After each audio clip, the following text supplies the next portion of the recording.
This week you'll be learning about the succession to Baha'u'llah after his death as the founder of the faith.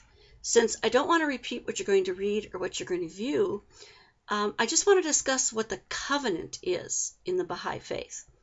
The idea of a covenant between man and God is, of course, familiar to followers of most religions. Jews understand that God entered into a covenant with them, promising to guide them as long as they obeyed his laws. Christians too understood that Jesus entered into a new covenant with his followers. Baha'is believe that the distinctive unity of the Baha'i faith stems from a promise or covenant from God to humanity that assures his continuing guidance after the passing of Baha'u'llah.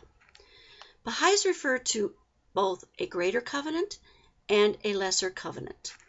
The greater covenant, which every prophet or manifestation of God makes with his followers, promises that in the fullness of time, a new prophet or manifestation will be sent by God, and requires that humanity undertake to accept the prophet when it occurs.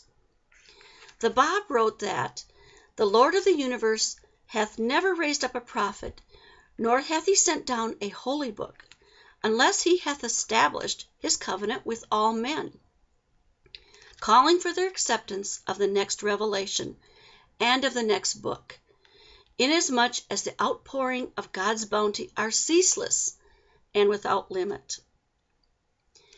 The lesser covenant is a covenant made by the prophet or the manifestation of God with his followers concerning his immediate successor. In the Kitab-i-Aqdas, which you'll learn about later, and also in his will and testament known as the Kitab-i-Ad, Baha'u'llah made a covenant with his followers. Through these writings, Baha'u'llah established an infutable, unprecedented covenant.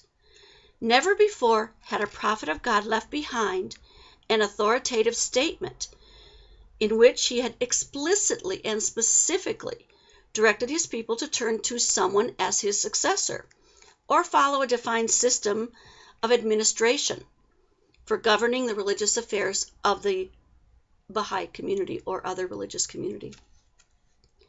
Specifically, the covenant can be understood to be synonymous with the line of succession after Baha'u'llah, as set down in the faith's written scripture.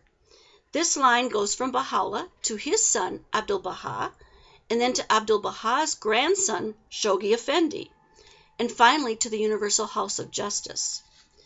To be faithful to the covenant of Baha'u'llah is to be obedient to him as God's messenger.